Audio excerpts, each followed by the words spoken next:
Roger is a brilliant producer in terms of knowing what the market is, anticipating the trends, and then capitalizing. He was on a it. trendsetter for years. I mean, he in the 60s, he set every trend. Tell them who you are. Oh, I am Alan Arkush, I have to tell them all the time. I'm Joe Dante. and we used to edit trailers. Wait a minute, let me check that we're in the right place. Is this trailer trash number 10? Is that where we're supposed to be? Yeah, That's where it's supposed to be. say, yes. And it looks like it's pretty full. Yeah, well, you know, everybody loves trailers. You give the people what they want. And this was starting in 1974, the Roger Corman trailer making factory. Consisting of two people making trailers, him and me. Yeah. And between 74 and 79. Yeah, well, we didn't last here that long. Yeah. We pulled up stakes. But there was just a couple of moviolas and us. I mean, we had a couple of benches. You know, there really wasn't a lot to move. So we moved all over Hollywood. But this was the original mainstay, and then it moved to a place we'll show you later, El Centro. So my first day when I came here was 50 years ago. Okay, I'm okay. And here's what was being edited. Well, I can just give you guys historical context. Candy Striped Nurses, Cage Heat, and a drive-in classic called Cries and Whispers. Some of the stuff that we cut here is The Harder They Come, Cockfighter, Monty Hellman, and I think Big Bad Mama, CoverGirl Models. Some of these movies, particularly the ones that came from the Philippines, were not up to the level of your average major studio picture. And so we did a lot of faking in the trailer. And CoverGirl Models is kind of famous because there's an exploding helicopter in it, which is actually a model. What we would do is whenever a trailer was dull, and some of the pictures weren't that good, we would just have somebody shoot off a gun and cut to the exploding helicopter. Yeah. And then because so many of these pictures were advertised heavily on television, most people didn't see the trailers. They saw the TV spots. And they would be in constant rotation. And so people would see these TV spots with the exploding helicopter, and then a week later they'd go to the movie, and they wouldn't remember that there was an exploding helicopter unless they saw the TV spot again. Right. And then they'd go, hey, where was that exploding helicopter? I must have gone to the bathroom or something. Anyway, we got a lot of mileage out of our exploding helicopter. So we were here till 76.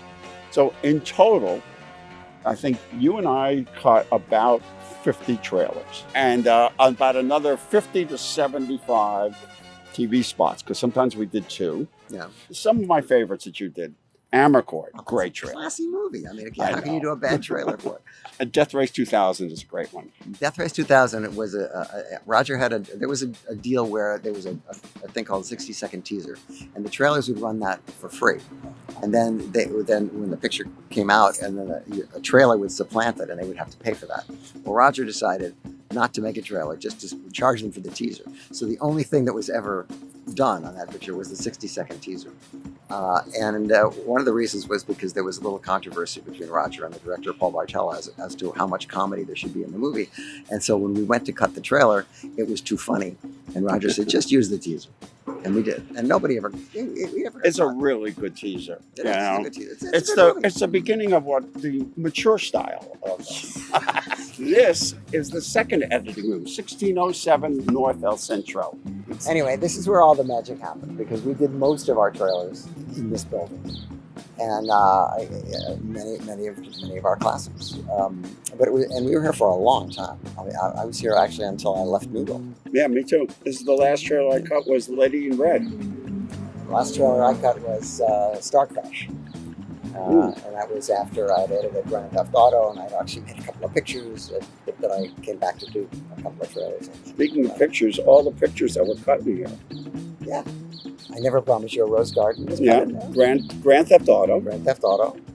Rock and Roll High School. And not to mention a whole lot of porno pictures that Gary Craver used to edit and sometimes direct. And one time, Orson Welles actually was in this building helping Gary Craver finish a trailer for 3 a.m.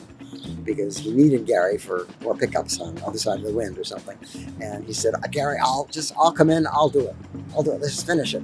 Yeah, and Gary was the DP on Death Sport, first unit on Grand Theft Auto. It was a regular group of people here. Jonathan Demme was here. Ron Howard. And everybody they were all film buffs. Yeah. And so there was constant talk about what movies and B-movies and making movies, and it was a cultural hub. So what we would get the movie, we'd dupe it, we'd code it and do all that technical stuff, break it down to shots, cut it, show it to John. Do narration, which was you end up cutting it to the narration. Narration, yeah. Then we'd mix it and color correct it and go to the lab. It was a multi-step thing. Yeah. Went back and forth to the lab all the time with his old crappy car. David Cronenberg, we cut Rabbit was here, and the trailer for Rabbit, and also the trailer for The Brood, Brood, which we recut. We actually recut the movie so the MPAA wouldn't give it an X. And then, of course, as we always did, we put all the footage back in and released the movie the way it originally was. And the MPAA was so stupid, they never even bothered to watch these movies after they were submitted.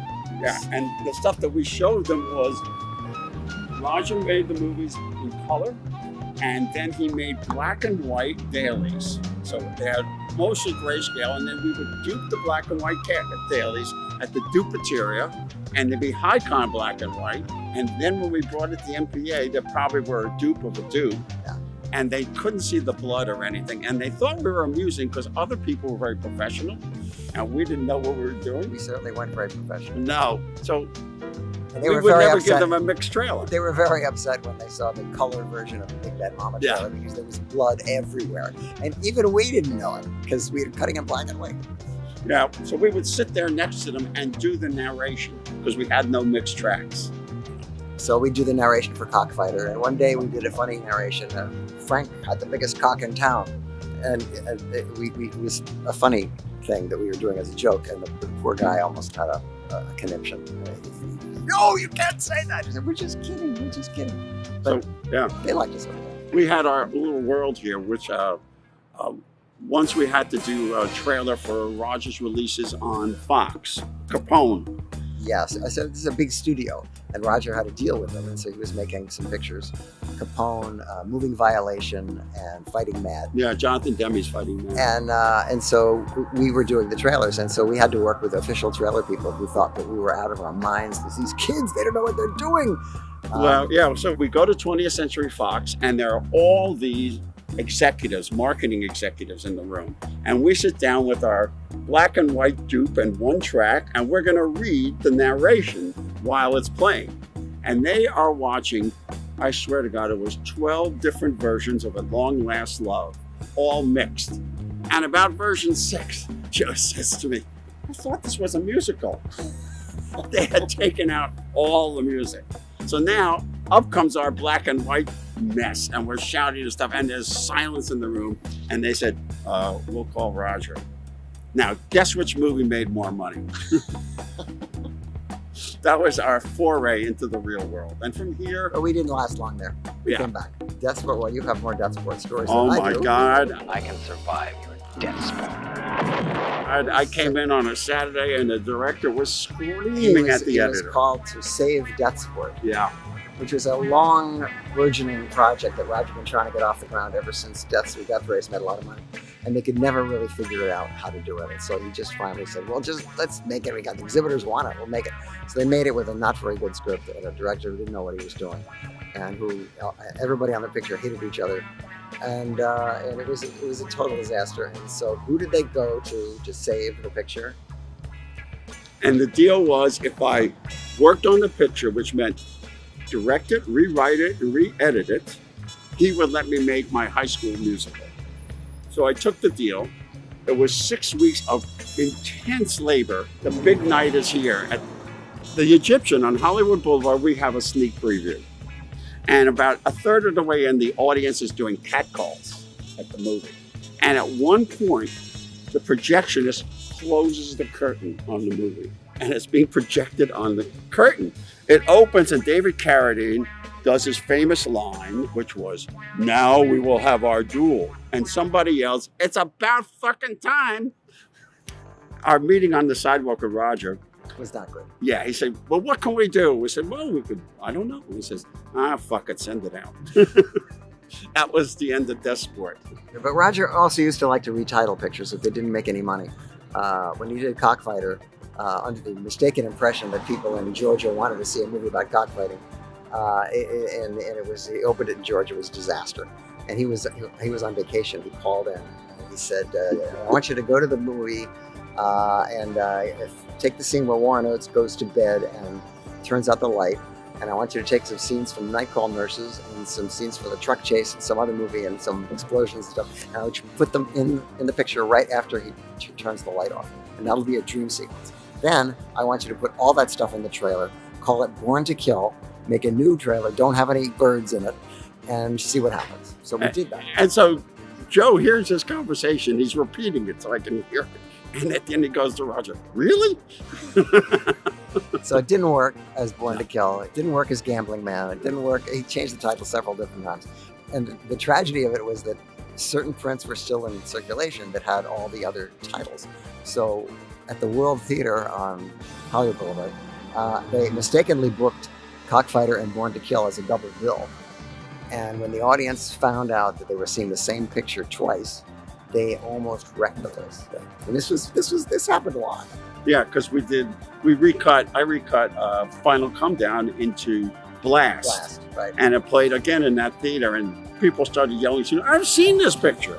And then as I came out of the movie, they were telling the audience to go away. Yeah. So not all the experiences were good. Yeah. It was a golden age. But it was a lot of fun. It's time to just wrap this up. I think it's long after time. So enjoy the show. Get set. It's 90 minutes of trailers. I don't know if I could do And that. some of them are better than the pictures. Yes. Yeah. I guess we'll see you 50 years from now. They don't do trailers. Okay. Bye.